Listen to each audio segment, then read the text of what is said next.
The sun hung like a bloodshot eye over Bitter Creek, painting the scrubland in hues of rust and sepia. Wind, a mournful thing, moaned through the canyons, carrying the ghost cry of a lone coyote. The town itself was a scar on the land, its weathered buildings hunching together, whispering secrets to the endless wind.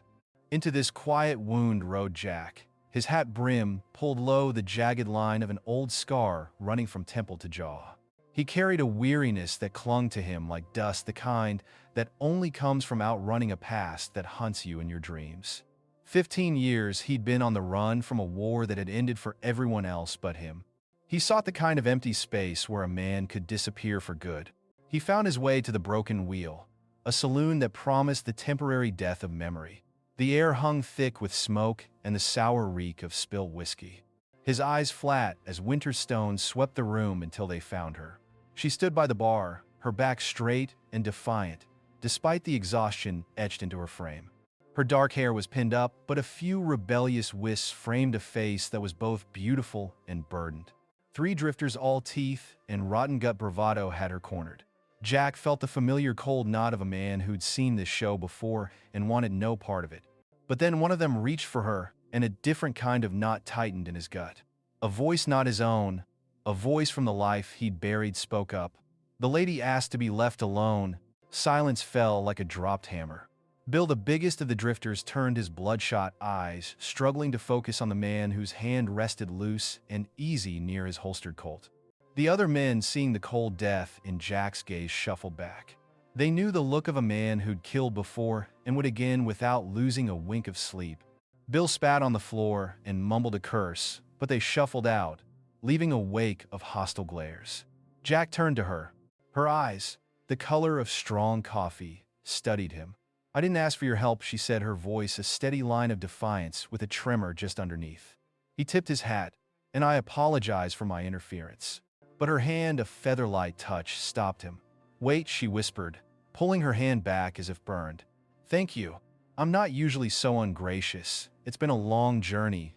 Her name was Dolores. She was from back east, running from a husband's cold-hearted brother who saw her as just another asset to be controlled and sold. Jack saw the bone-deep loneliness in her, a mirror of his own.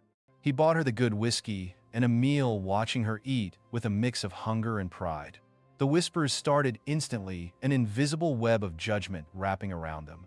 A lone woman in a saloon was one thing. A woman sharing a drink with the town's most notorious loner was something else entirely. When she stood to leave, Jake knew what awaited her, a cold, dangerous night alone. He made a choice that shocked him, offering his cabin as shelter, the bed for her, and the floor for himself. She searched his face, looking for the hidden price, but found only the simple truth: he wanted her to be safe. "I'll bed down in the stable with my horse," he lied. She finally relented, whispering, "All right."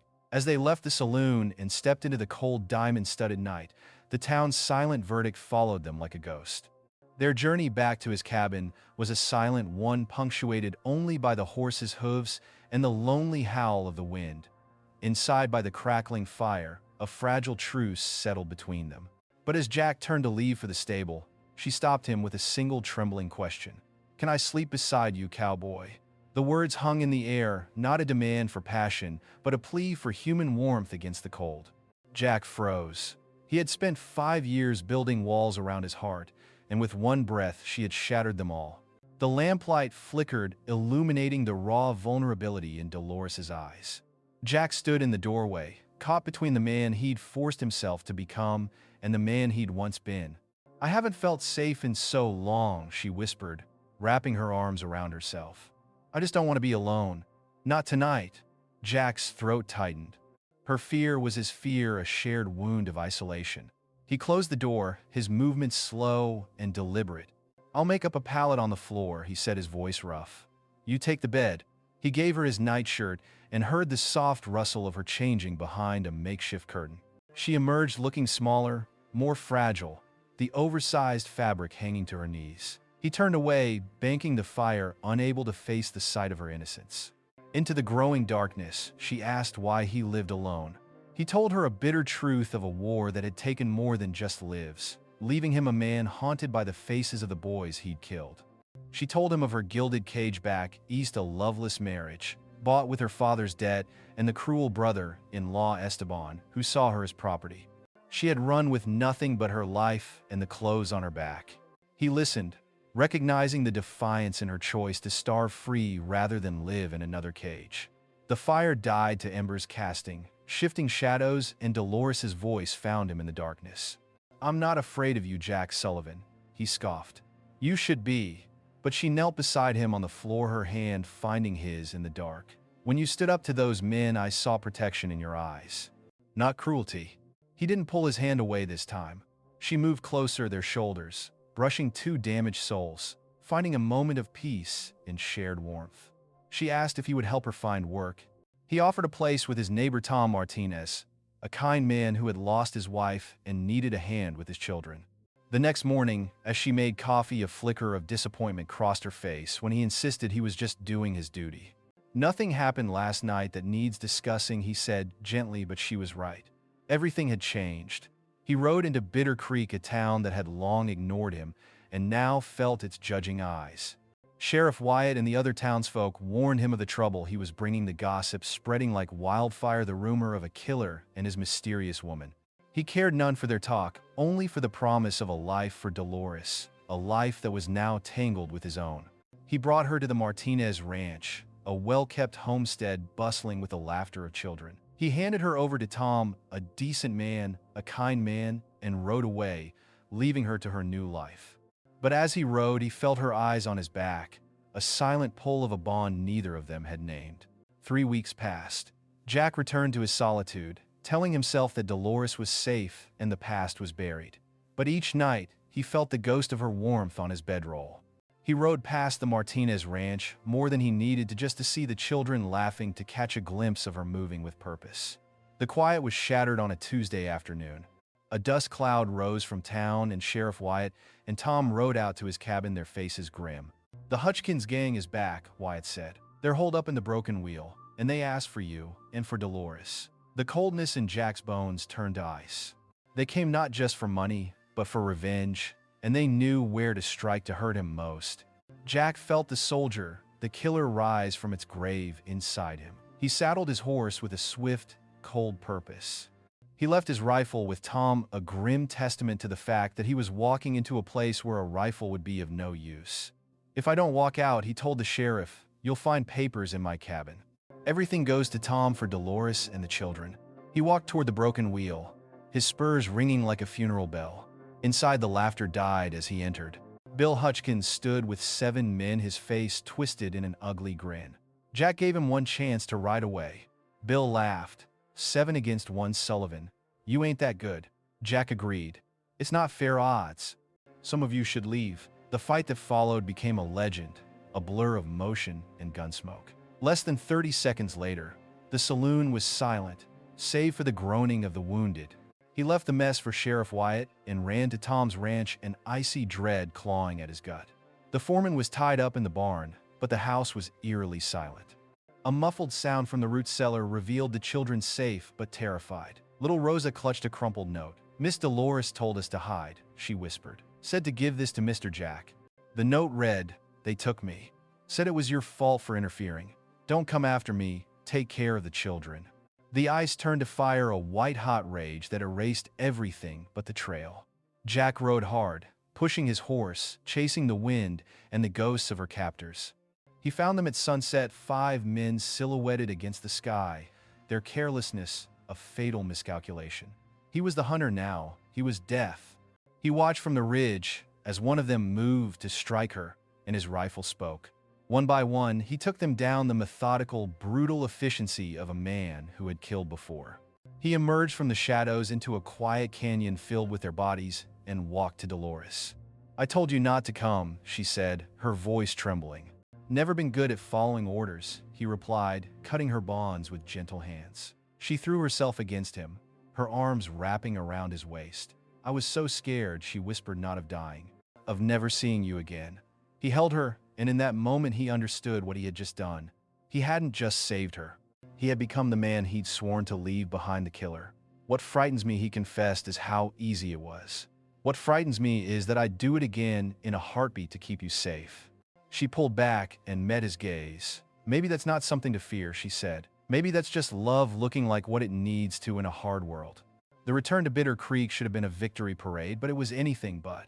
The town greeted them with a wall of stony faces and whispered accusations. The fear they had of the Hutchkins gang was now directed at the man who had stopped them. Sheriff Wyatt brought them before a committee of townsfolk, the mayor, the reverend, the very people Jack had saved. They saw not a hero, but a bringer of violence, a massacre. 8 men dead in one day, Sullivan, the mayor said. That's not law and order. The whispers grew into outright accusations focused on Dolores and her association with the killer. She would not hide. The only scandal I see, she said, her voice rising with a defiant strength, is how quick you are to judge what you don't understand. Tom Martinez, a pillar of the community, spoke up in their defense, reminding them that Jack had saved the town, saved his children from losing someone they loved. The Reverend, worried about their lack of propriety, suggested they get married. The words hung in the air, a final, unexpected solution. Jack turned to Dolores. I'm not good with words. I'm broken in ways that might never heal. But I know I'd rather face the world with you than hide from it alone. He looked into her eyes, saw the tears, and heard her whispered, yes. The crisis passed, but the tensions remained. The wedding was set for the next day, a defiant act against the town's judgment. As the sun began to bleed across the horizon, they stood at a makeshift altar outside the church. The entire town was there, their faces a mix of curiosity and grudging respect. But before the words could be said, a lone rider thundered into town, a harbinger of a new storm. Raiders, he gasped. Apache war party, they're heading this way. Fear rippled through the crowd. This time the threat was not from men they understood, but from a force of nature. Jack took charge, his soldier instincts kicking in. They prepared for a siege, turning the town into a fortress. But when the Apache arrived, their chief rode forward with a single demand. They wanted a girl, a runaway from a Mexican slaver who was hiding in the town. Some townsfolk were ready to give her up to save themselves. But Dolores stood firm. How can we call ourselves civilized if we force a terrified girl back to bondage, she challenged. Her quiet strength swayed the others. Jake walked out to meet the chief, a perilous gamble. He learned the truth: the girl was the chief's daughter, abused and on the run from a brutal rancher named Garrison. The chief made a promise: if they protected his daughter, they would be left in peace. Just as a fragile truce was reached, Garrison and his men rode in. They saw the Apache, the town, and their runaway property. Garrison sneered, his eyes falling on Dolores, offering a trade. Jack's hand moved for his gun, but Dolores stopped him, her whispered plea a plea for his soul. Let him go. He's not worth it. Garrison rode off, defeated but not broken, and the Apache chief promised their protection to the town. The crisis had passed without a shot fired, and, as the stars emerged, the wedding ceremony resumed. The Reverend, his face now filled with a genuine respect, bound them together. When Jack kissed his bride, the cheers were for something more than a marriage. They were for the town that had chosen to stand for what was right. 5 years had passed. Bitter Creek had grown, a testament to the community forged in the fires of conflict. Jack and Dolores had built a life on the edge of town, a home filled with books, laughter, and the quiet comfort of a shared history. He watched her through the schoolhouse window, a teacher to a new generation. The years had softened her, but her spirit remained unbroken. He was different too, gentle, but the wolf was still there. He wore a new scar on his shoulder, a souvenir from the night Garrison's threats finally became a raid. They had fought side by side, the townspeople united against Garrison and his army of hired guns. The battle had been brutal, but they had won. Garrison was dead, and Bitter Creek had proved itself a place of courage. One evening, a young woman, travel-worn and terrified, arrived at their door. She had Jack's family eyes. I'm Sarah, she said. I'm your niece. My husband is a mean drunk. He says I'm his property, and he's following. Jack felt the old familiar anger stir. Another woman running, another ghost from his past, demanding to be laid to rest.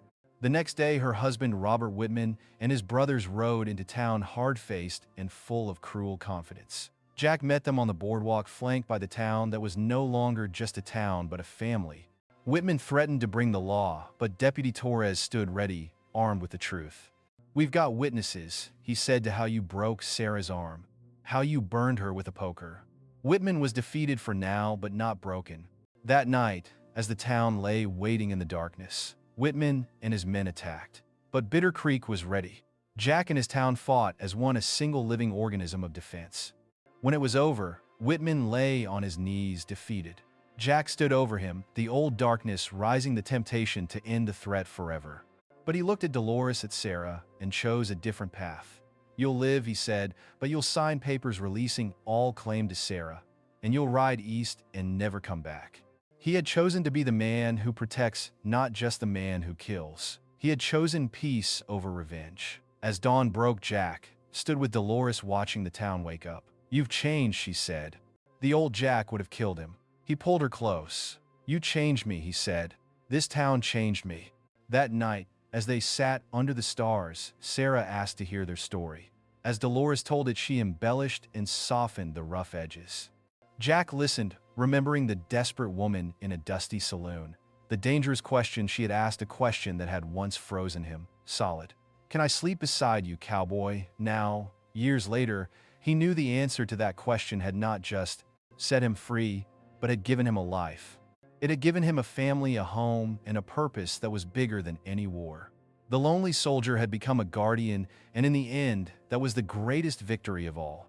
For it was not the gunfights won or the enemies defeated, but the simple triumph of connection over isolation, of love over fear. The desert wind sang its ancient song, but now Jack heard it differently.